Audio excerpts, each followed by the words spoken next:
بسم اللہ الرحمن الرحیم۔ پسمینہ کا تعلق ایک خوبصورت کوئساری علاقے سے تھا۔ وہ میرے والد کے ایک کزن کی بیٹی تھی۔ ہم راولپنڈی میں رہا کرتے تھے اور پسمینہ سے تبھی ملاقات ہو پاتی جب والد کے ان رشتہ داروں کے یہاں کسی کی شادی ہوتی اور ہم کو مدعو کیا جاتا۔ مجھ کو سرسبز اور خوبصورت مناظر سے گھرا ہوا یہ گاؤں بہت بھلا لگتا تھا۔ تبھی میں بابا جان سے شادی میں شرکت کے لیے اصرار کرتی۔ اس بہانے میری پسمینہ سے بھی ملاقات ہو جاتی۔ وہ گاؤں کی آب و ہوا میں پلی بڑھی اور اس کی پرورش پر یہ روح پر کھلی آب و ہوا اثر انداز ہوئی تھی۔ اس کی چال میں بجلی کی سی تیزی تھی۔ کیا اس پہاڑی لڑکی کی تعریف بیان کروں؟ بولتی تھی تو لگتا تھا کوئل سریلی آواز میں گیت لاپ رہی ہو۔ سفید سحر کی رنگت تھی اس کی اور گالوں پر شفق کی لالی۔ وہ فطرت کی بیٹی تھی۔ قدرت نے اس شاخ کو بطور خاص تحقیق کیا تھا اور اس کے ماں باپ کو اس کا محافظ مقرر کیا گیا تھا۔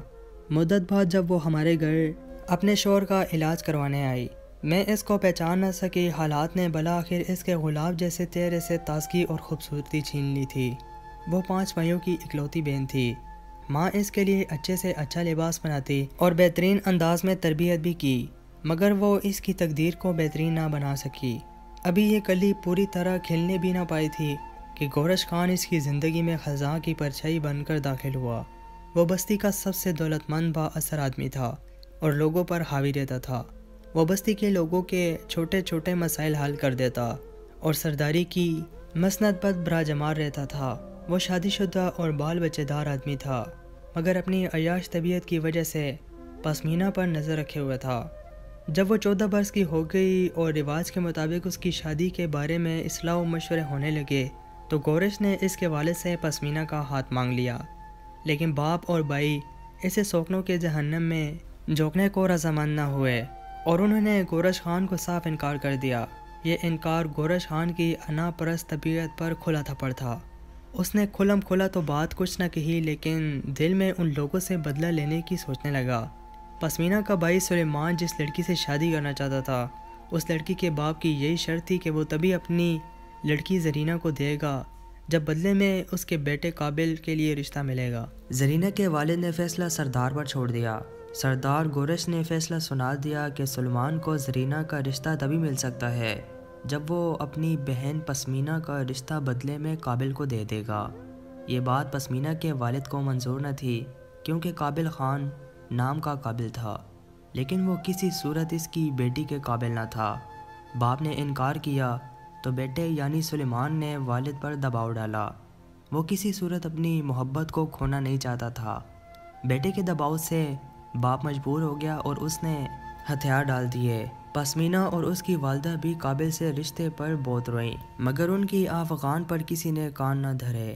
سلیمان کی تو زرینہ کو پا کر عید ہو گئی، مگر اس کی بہن بیچاری بھائی کی خود غرضی پر وار گئی۔ یہ شوخ چچخچل لڑکی جو وائلٹر بھی تھی، اپنے باپ کی اطاعت گزاری میں چپ چاپ قابل خان کے حجرے میں آ بسی۔ ظاہری طور پر وہ پرسکون دکھائی دیتی تھی، لیکن اس کے اندر ہر وقت ایک جنگ جاری رہتی۔ وہ قابل کو دل سے قبول نہ کر سکی، تاہم حالات سے سمجھوتا کرنا ہی تھا۔ گورش خان خوش تھا کہ اس نے ایسا فیصلہ کرا کر پسمینہ کے باپ کو سبق سکھا دیا ہے کہ جس نے سردار کے رشتے کو ٹھکرا دیا اس کو اجڑ کے پلے باندھ دیا گیا۔ جب اس نے دیکھا کہ یہ شریف کرانہ اور ان کی لڑکی ہر حال میں صابر شکر اور پرسکون ہے تو اسے پھر بے عزتی کے احساس نے گھیر لیا۔ اس نے کسی نہ کسی طرح پسمینہ کی ساس کو باور کر دیا کہ اس کی بہو ایک بد کردار لڑکی ہے۔ وہ کسی اور سے شادی کرنا چاہتی تھی، لیکن اس نے بستی اور برادری کی عزت بچانے اور تمہاری لڑکی کا خیال کرتے ہوئے ایسا فیصلہ کیا۔ قابل کی ماں ان پڑھ عورت تھی جس کی زندگی رکھ رکھاؤ سے آ رہی تھی۔ اس کے کہنے پر وہ بہو کے کردار کی کھوج میں چوکنی رہنے لگی۔ یوں بھی اسے پسمینہ کی خاموشی زہر لگتی تھی۔ وہ چاہتی تھی کہ یہ لڑکی قابل کی بیوی بن کر خوش نہیں ہے، ہر وقت چپ چپ اور سنجیدہ رہتی ہے، سو ضرور دال میں کچھ کالا ہی ہوگا۔ قدرت بھی شاید ان دنوں پسمینہ پر نامہربان ہو گئی تھی، کیونکہ ساس کے شک کو یقین میں بدلنے کا موقع بہت جلد مل گیا۔ ایک دن اس کی بہو درخت سے خوبانیاں توڑ کر لا رہی تھی کہ نالے کے پاس پڑے پتھروں میں پاؤں رکھنے سے اپنا توازن برقرار نہ رکھ سکی۔ اتفاق سے پاس ہی ایک شخص موسیٰ خان مویشیوں کے لیے گھاس اکٹھی کر رہا تھا۔ اس نے جو پسمینہ کو گرتے دیکھا تو دوڑ کر آیا۔ یہ شخص پسمینہ کا ماموں ذات تھا۔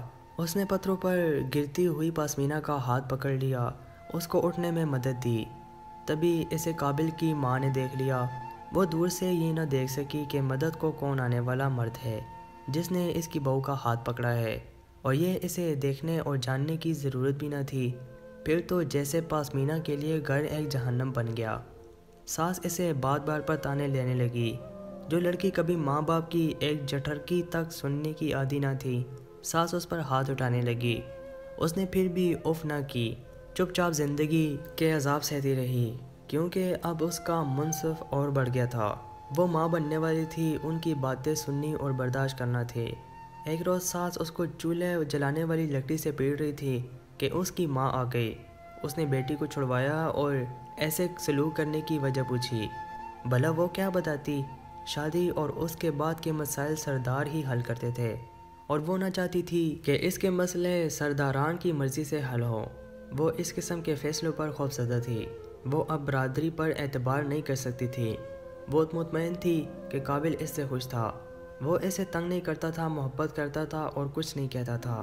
بیٹے کی پیدائش پر وہ اس سے اور بھی زیادہ محبت کرنے لگا تھا۔ ساس کو بیٹے کے بہو کی طرف یہ جھکاؤ اچھا نہیں لگا۔ تبھی اس نے قابل کے کان بھرنا شروع کر دیے۔ وہ تھا تو ذرا کم عقل، ماں کی باتوں سے بھڑک جاتا تو بیوی کو مارنے لگتا، مگر بعد میں اس کو شدید دکھ ہوتا۔ یوں اس کی ذہنی حالت دن بدن خراب ہونے لگی۔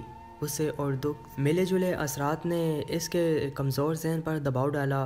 وہ اسے برداشت نہ کر سکا اور نفسیاتی مریض بن گیا۔ قابل کی ماں گورش خان کو گھریلو خلفشار سے آگاہ کرتی اور مشورے لیتی تھی۔ سردار صاحب کو اچھا موقع ہاتھ لگا، وہ پسمینہ کی شخصیت کو نہ توڑ سکا۔